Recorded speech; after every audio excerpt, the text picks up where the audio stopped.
Hello everyone, coming up on the Pro Wrestling Show. Man, oh man, what a week in WWE has it been. As on the Monday Night Raw report, Seth Rollins and the AOP continue their path of destruction. Did Seth Rollins get the job done, become the new United States Champion? We'll find out and see. Also on the SmackDown ring report, Daniel Bryan, The Miz, and King Corbin vie for a spot. Who has this golden opportunity to go against The Fiend at the Royal Rumble? Man, a lot of opportunities there. And the NXT ring report as Keith Lee teams up with former Cruiserweight champion, what's his name? I forgot his name. Leo Rush, to bask in Keith's glory as they went against Damian Priest and Tony Nese in a holiday special edition of NXT. And a litany of hot topics from wrestling where stars getting released, stars set to debut, stars getting a podcast. Yeah, we have this moment when an all-new Pro Wrestling Show starts right now.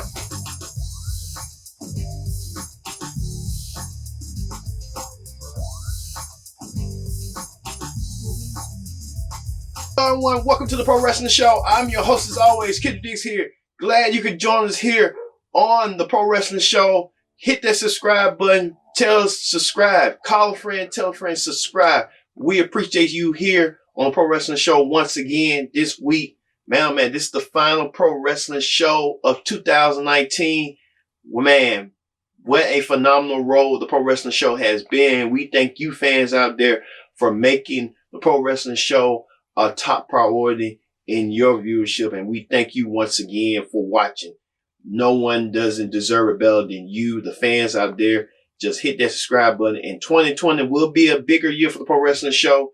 We're going to continue on making content for you, the pro wrestling audience, because you deserve it. You are the ones that's watching, and we make it for you, the audience, because that's what's up. Wrestling matters. And thank you once again. Don't forget to use the hashtag Pro Wrestling here on Connect. Let's get to the SmackDown ring report. We're going to switch things up a little bit. The SmackDown ring report kicked off with King Corbin, the triple threat main event. King Corbin, Daniel Bryan, and The Miz all vying for that coveted slot for the number one contendership for the Universal Championship at the Royal Rumble. The Royal Rumble. Man, the Royal Rumble has the name for itself. The historic Royal Rumble match. But this time, The Fiend, Bray Wyatt, will defend his championship in the Royal Rumble. Not in the Royal Rumble, but at the Royal Rumble. But he's looking to vie against Miz, who he had an issue with. That he was continuing to taunt Miz's family. And Daniel Bryan, he continued to taunt Daniel Bryan to switch up his character personality. And Daniel Bryan has manifested himself from the long bearded one to now going back retro, being short, clean cut. And King Corbin claiming that he had a victory over Roman Reigns, and he believed that he deserved a championship match at The Fiend and become champion, which is a rightful point. Now, it took multiple attempts. We thought it was going to be that match, but then Roman Reigns came out of nowhere and attacked King Corbin, so the match stopped. They reset it, thinking the match wasn't going to be even start in the beginning, and then they thought it was going to be Daniel Bryan, between Daniel Bryan and The Miz. That didn't work out. And it finally went down between King Corbin, Daniel Bryan, and The Miz. Good offense, back and forth. Daniel Bryan, The Miz, attacking King Corbin, getting the best of him. Dolph Ziggler tried to make an interference to put the favor in King Corbin's side. That didn't work out. And Daniel Bryan used his submission on Miz to get make Miz tap out. And now Daniel Bryan gets his ticket, his shot at The Fiend one more time.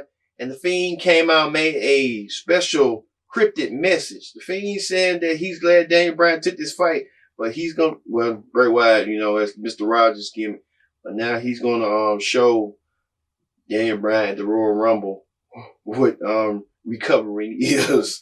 So, interesting match at Houston at the Royal Rumble. And you got the Royal Rumble now going to these baseball parks.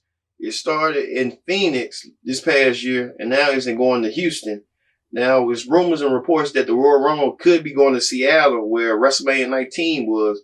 Could that be difference too of that statue. So, we'll see how all this transgress. Also, Carmella defeated Mandy Rose by pinfall. Sonya Deville was busy signing off stuff backstage and didn't come to be in Mandy's corner like Mandy wanted her to be. But Otis trying to get that sweat off of him and stuff. So, she wanted Sonya to come to, but Sonya said she had other plans, and those plans went to different. So they developing this love story between Otis and Mandy, where we don't know where this might go, and we'll see as it progresses and stuff. Okay, right there, progresses. Also, Mustafa Ali made a promo that 2019 was so of a good year, so not a good year.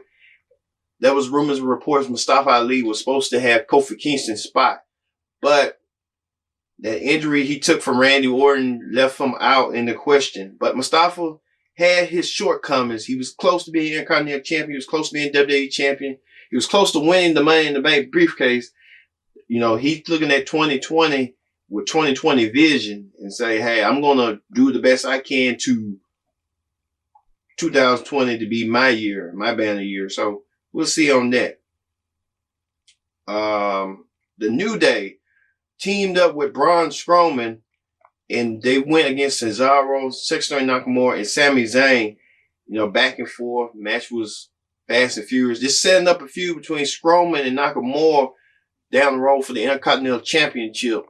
And Strowman won, and at the match, the New Day and Strowman was about to celebrate, and the big Braun Strowman added a new layer to him, a new wrinkle, as he was dancing and jiving. I was like, hey, this can't be a monster dancing.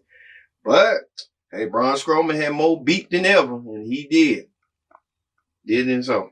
Also, Lacey Evans was a special guest on Alexa Bliss's Moment of Bliss, where Alexa Bliss when Lacey Evans talked about Sasha Banks and Bayley, stepping the line, and Sasha Banks getting in the face of her kid, and she felt like she was a mama bear and she wanted to be protective mode, which everyone can understand. Lacey Evans felt that way too and felt that nature and stuff like that, where Banks and Brooke drugged out Dana Brooke, and the tag team match began from there.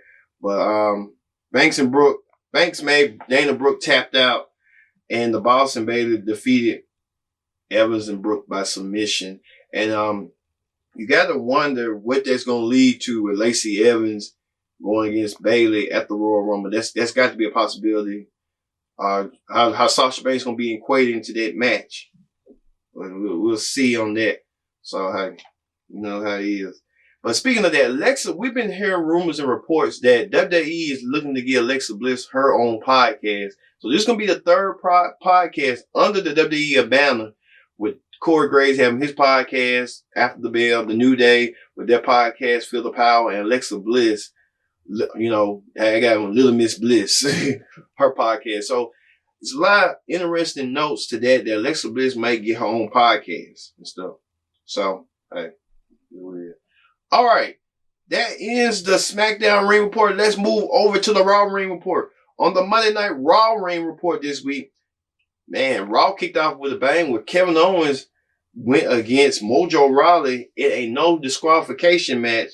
And it was just, he won easily after Mojo had mocked him and made fun of him about looking for Seth Rollins and AOP. So afterwards, he called Kevin Owens called out the AOP and Seth Rollins, who beat him down once again, left him down. So Seth Rollins making the enemy out of enemies with Kevin Owens and stuff. And then Rey Mysterio will be added to the equation later on, because Seth Rollins feels Rey Mysterio gave the lead pipe to Kevin Owens as a backup. Also, Akira Tozawa won the 24/7 championship from R-Truth, but later in the night he lost it to Santa Claus. Yeah, R-Truth won it back, So it was just like a hot potato with the 24/7 championship in New York City. Wow. Oh man. Hot potato with USA. You gotta wonder too with they trying to I think Paul Heyman, with the Oriental and stuff,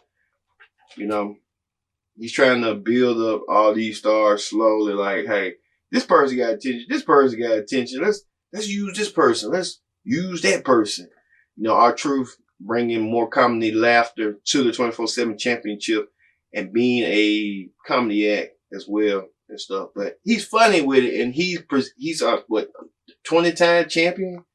So anyone can win the title and stuff like that. Also, Bobby Lashley went against Cedric Alexander, and he got rid of him real quick in a hurry. And I guess next week, Bobby Lashley awaiting his nuptials to Lana, where them two will get married. And we'll see Lashley and Lana get married. You got the one that will Rusev get involved in that or what? So we'll see. Because, once a man who gets recently divorced, he still got feelings, but the feelings are still there. It just doesn't die away like that because you've been with that person for so long, stuff like that. Also, Drew McIntyre beats Zack Ryder with Kurt Hawkins at ringside. Drew McIntyre, easy match. Looks like there's been rumors and reports that Drew is looking by Miss McMahon as a push. So he beat up Kurt Hawkins as well and cut a promo about how 2020 will belong to him. And you got to wonder, Drew McIntyre is will be participating in the Royal Rumble. A dude with that statue not in the Royal Rumble, you got to admit that Drew McIntyre looking to make a statement and looking to make a point at the Royal Rumble. And they haven't made the announcement, but Drew is going to put his name in the hat at the Royal Rumble to alleviate stuff like that and get himself ready and get himself prepped. Because when you look at it, Drew, you got the one like, why is Drew not a champion and not like that? But, you have to wonder that too and put that into essence and stuff. Like, they have to, pull the trigger. I think Vince is trying to do something we can to make Drew look strong. Also, Becky Lynch, the Raw Women's Champion, challenged Asuka in order to sell the score because she never beaten her and stuff before. So look for this match at Royal Rumble 2 because Becky Lynch has a score to settle with Asuka, and these two women will battle out at Royal Rumble like they did the previous Royal Rumble for the SmackDown Women's title, but this time for the Raw Women's title. Also, Aleister Black versus Bloody Murphy beat, they both beat Jobbers, so there was no questions, like a game on upsmanship. Then Black nailed Murphy with the Black Mass and said he'll fight him next week. So these two will culminate their match and have a rubber match next week on Raw, on New Year's Eve edition of Raw. Okay. Also, Ricochet beat Tony Nese in a one-on-one match. You got to wonder to myself, I just wondered this, like, why haven't WWE, and I'm not knocking the Cruiserweight Championship, but why not the Cruiserweight Championship go on Raw and have like people like Ricochet vie for the Cruiserweight title? That will make it more exciting. You got to wonder that, like, if Ricochet going against Tony Nese, theoretically, you got to wonder, like, okay, you got Butch Crew, got Tira Tazara, you got Cedric Alexander. Why not keep the Cruiserweight title on Raw and so people can vie for the Cruiserweight title? From there, why put it on NXT? Because I don't know. Or either put Ricochet on 205 Live.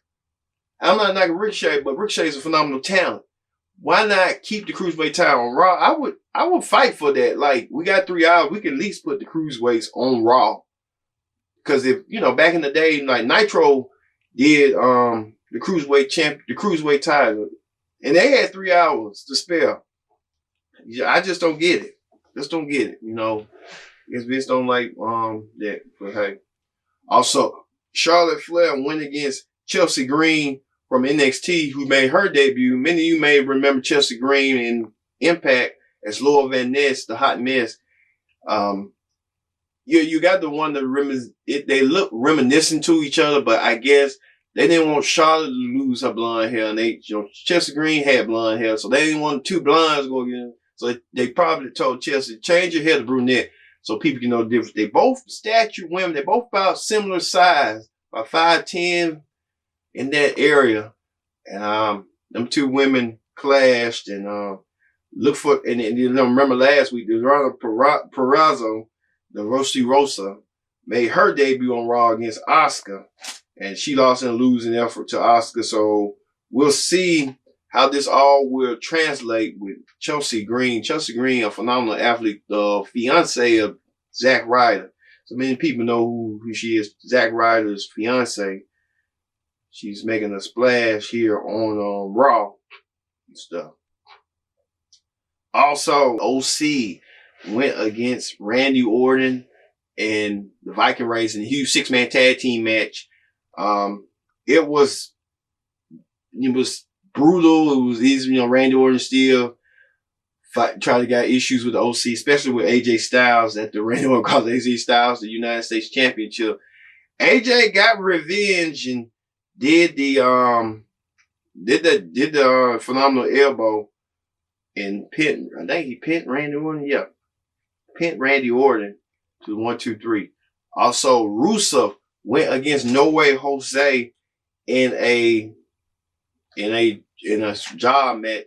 Rusev won with a kick and one with the Mosca. And Rusev helped No Way Jose, and then Rusev took No Way Jose's party animals with him. So I guess Rusev trying to be more, clean spirit and say, hey, I'm moving on. I got a new lease at life. I'm moving away from Lana. Lana can have Bobby Lashley. That's his burden now. Wow. That's what ex-husband would say about somebody taking his burden and stuff. And then also, Eric Rowan went against Travis Horn in a squash match. Horn trying to play the candy canes and stuff, trying to feed this pet, this monster that Rowan has. It's like a report. Rowan is getting pushed by Mr. McMahon because of this Jake the Snake gimmick. Was he's trying to see what's in the bag, but you can't see what's out of the bag and stuff like that. But we'll see on that. Also, and finally, the main event is Rey Mysterio defends the United States Championship against Seth Rollins. Good match back and forth. But Rey won by disqualification after the AOP got involved. And they continued to beat down Mysterio up to the ramp. And they was about to put Rey Mysterio through the table. But Samoa Joe refuses to move, which that's crazy. As a result, Samoa Joe gets attacked by Seth Rollins and the AOP. And they put him through the table instead. Wow. Samoa Joe. Looks like Samoa Joe had that little short-lived commentary role. And now Samoa Joe looking back to get back in action and try to deliver some chaos. Now he found his reason to get back in action with the AOP and Seth Rollins. All right. That ends the Raw Rating Report. When we return, we're going to have more. We're going to have the hot topics where AEW looks to plan to reset the records and bring in a familiar face from WWE to commentate. Won't believe that. And plus, more stuff that even more people won't imagine, that a former Impact star leaves Impact and he's likely could go to WWE. We'll talk to you later all about that in the NXT Ring Report after this.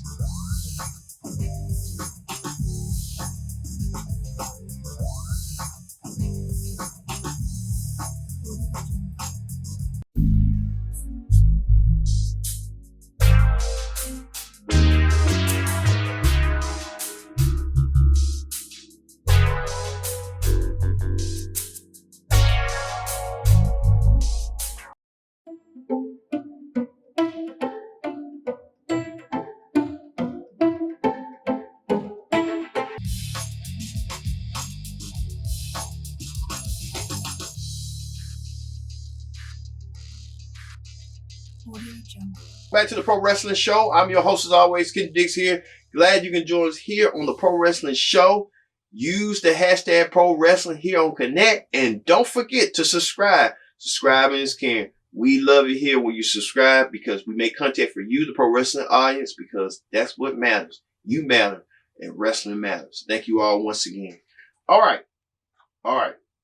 Let's get to Hot Topics. On Hot Topics this week, Stone Cold Steve Austin appears on a podcast, and the podcaster asked him what is missing in the WWE. Here's what the Texas Rattlesnake had to say. Watch this. Do you think it's missing in today's wrestling? Because just thinking about, listing them all, the Zamboni, putting the cement in Vince McMahon's Corvette, all these off the ring things that happen is what made Raw can't miss on a Monday night, because you just didn't know. You're with Booker T in a supermarket. There's all these things that would happen that you just had no idea what was going to happen next, and it feels like after your era, it kind of went away from that. It was a lot more ring stuff.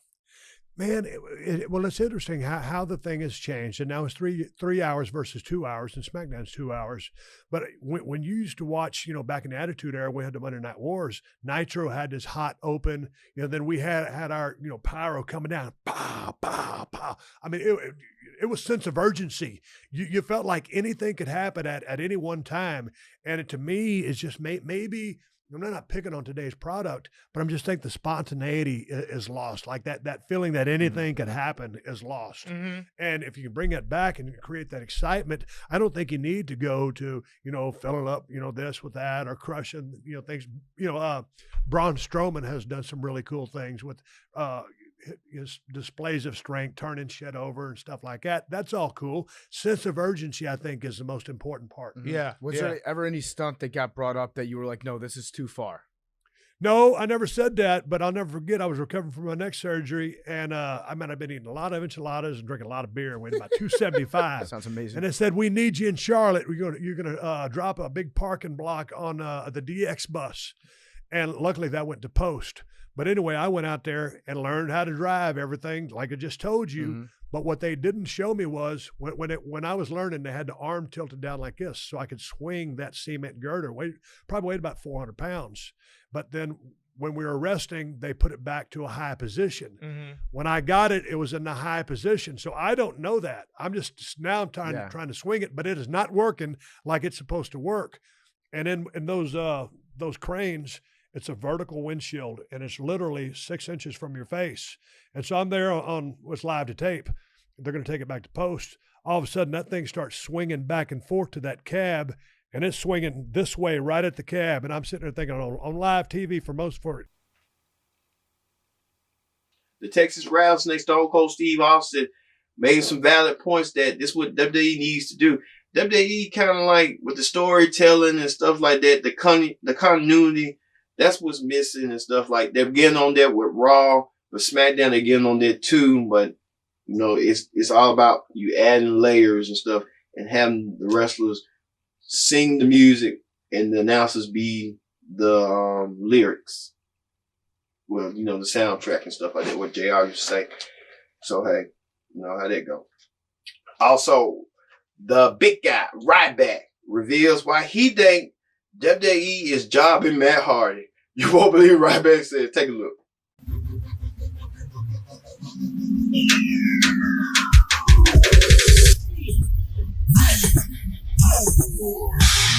Matt Hardy's contract is scheduled to come up in February. He's returned to Raw basically since him and Jeff were stripped of the tag team titles after Jeff was injured earlier this year. I believe that was in April. They had just won the SmackDown Tag Team Championships. He hasn't been used. They started using him again on Raw pretty much as an enhancement talent.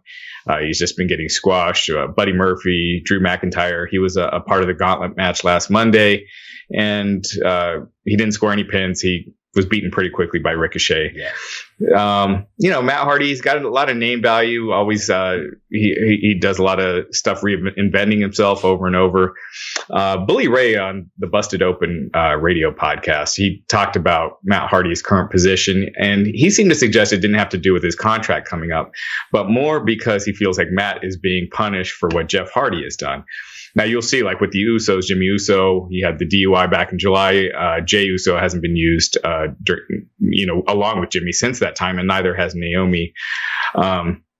Anyway, Bully Ray feels like Jeff getting in trouble is what WWE is using to punish Matt, and whereas they didn't do the same thing for Jeff. When Jeff would get in trouble, he would come back and they would push him to the moon. So he seemed to call out WWE for how Matt is being booked.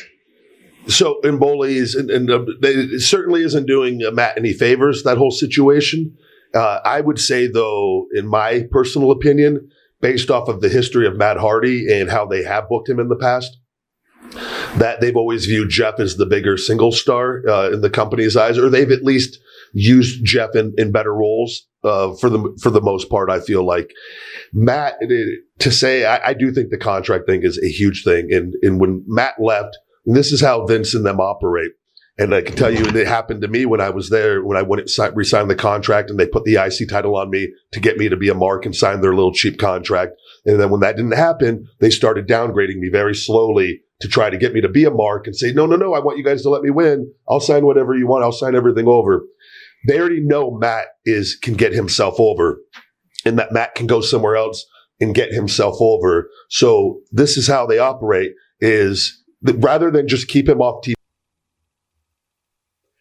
Ryback believes that WWE is lessening Matt Hardy's value. So when Matt Hardy leaves, Matt Hardy will go on to another place that he won't have that momentum. I think that was the problem too, where Matt Hardy and Jeff returned to WWE at WrestleMania in Orlando. They had that big pop, they had that big ovation, but they had that momentum for that year, and then it just died down. And then Matt Hardy had that broken gimmick, and WWE refused to use it. Matt wanted to use it. Vince McMahon didn't get it, but Matt could go to AEW.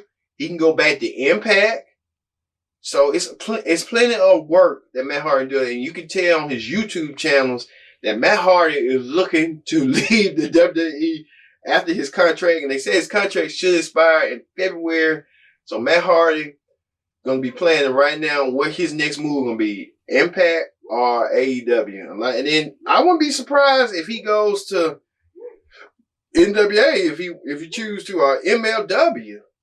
There's a lot of places Matt Hardy can go to bring that broken gimmick. I would like to see it in AEW. That would be perfect for him. That gimmick works, and the YouTube numbers speak for itself on there.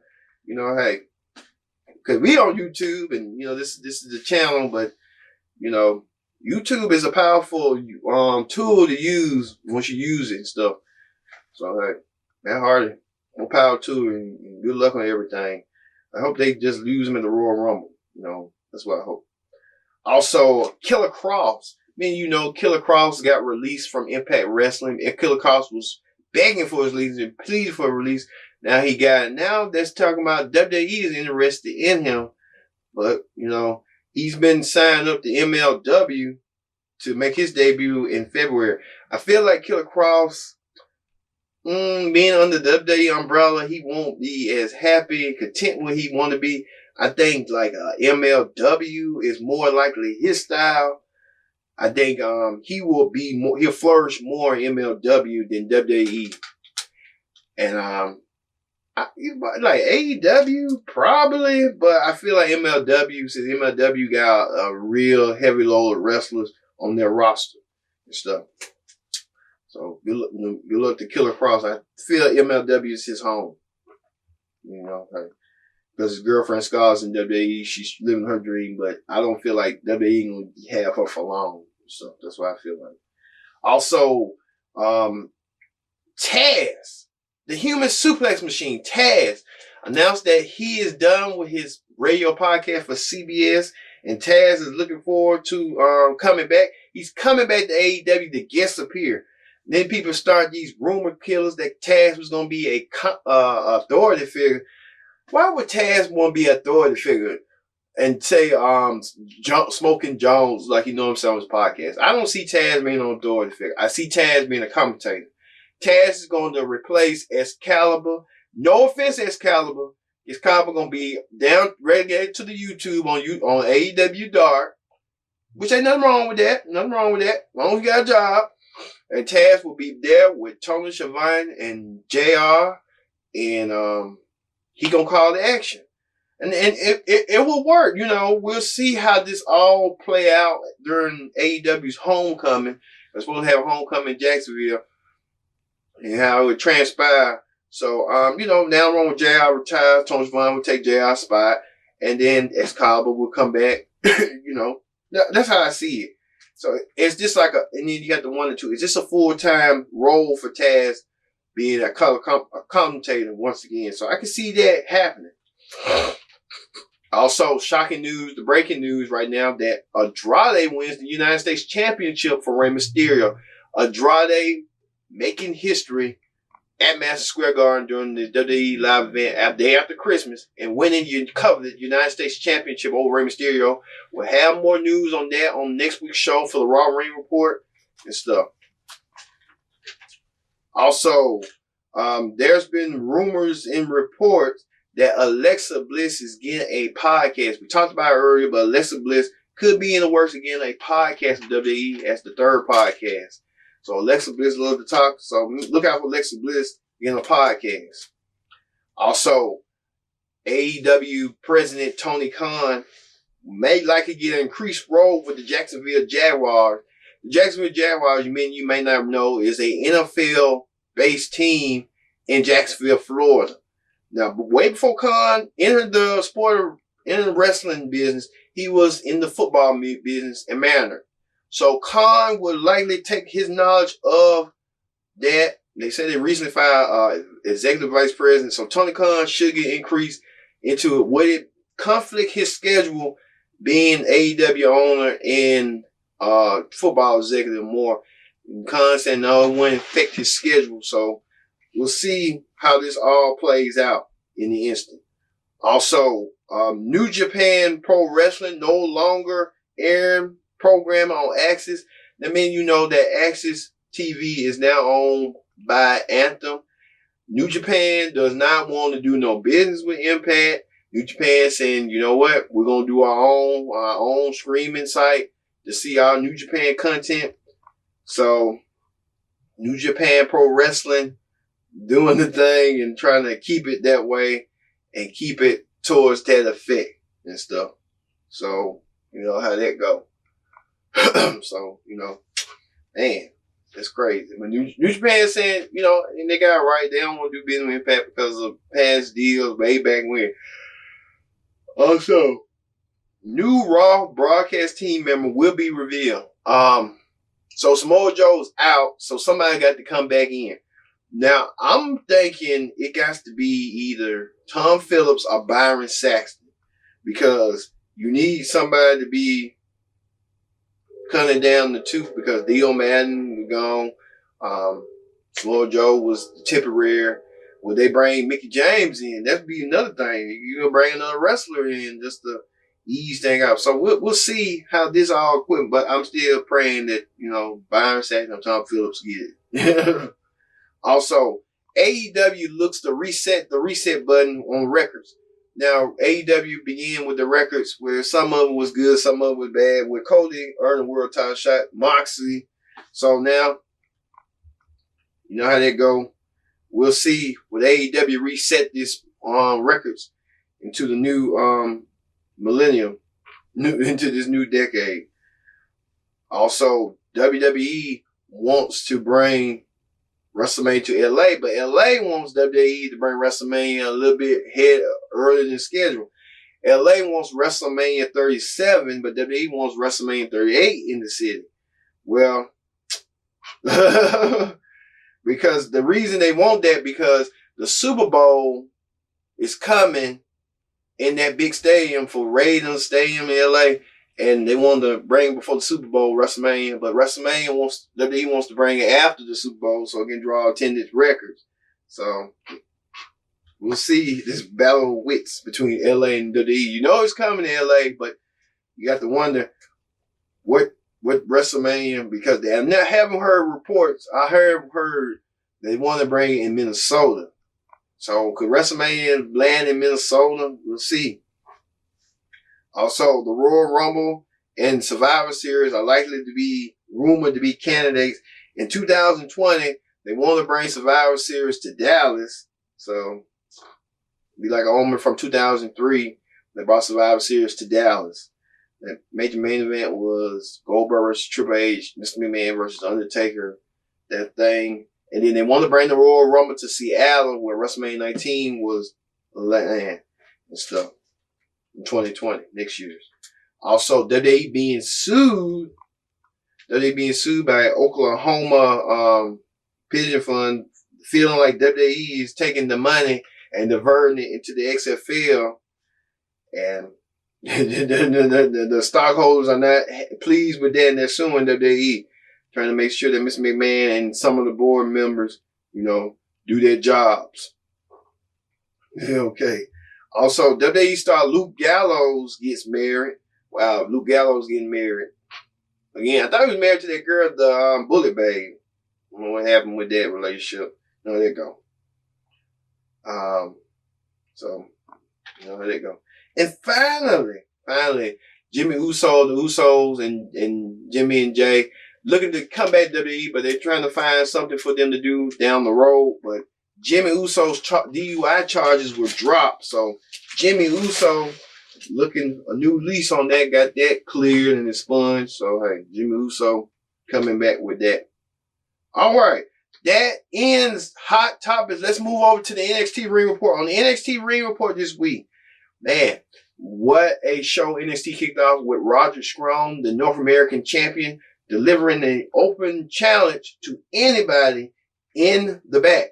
And who answered the call, who answered the challenge was Georgia native and former Evolve champion Austin Theory. Austin Theory, many of you may have heard Austin Theory, the 22-year-old prodigy. Austin Theory, the real deal. He has been scratching, clawing to get to this level, and he has made it. I believe Austin Theory is the next face of WWE within the next 10 years.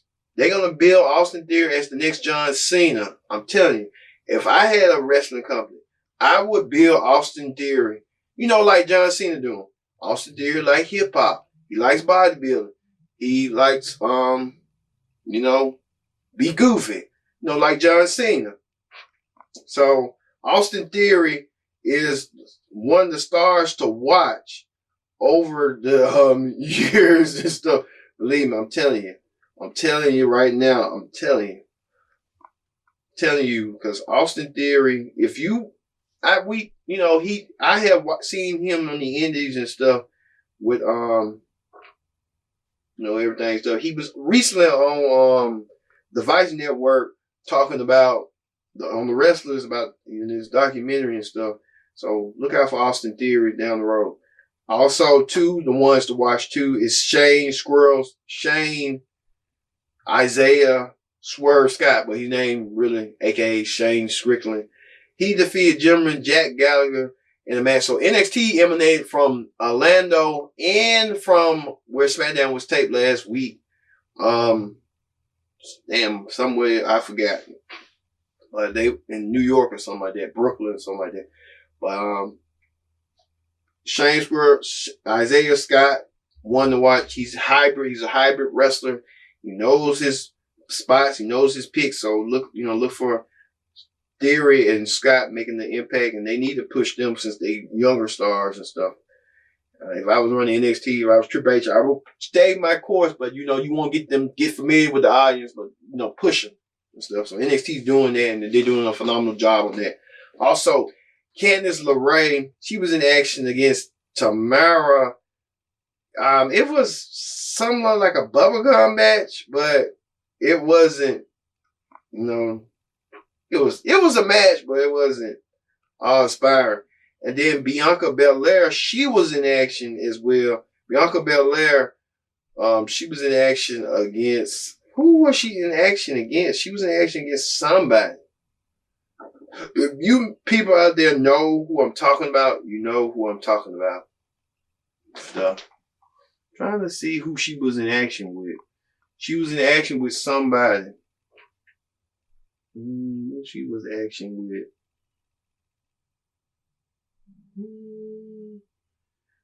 Oh, Chauncey Blackheart. She made her NXT debut. And I mean, you know Chauncey Blackheart for Shine, and Chauncey Blackheart lost in a losing effort and stuff.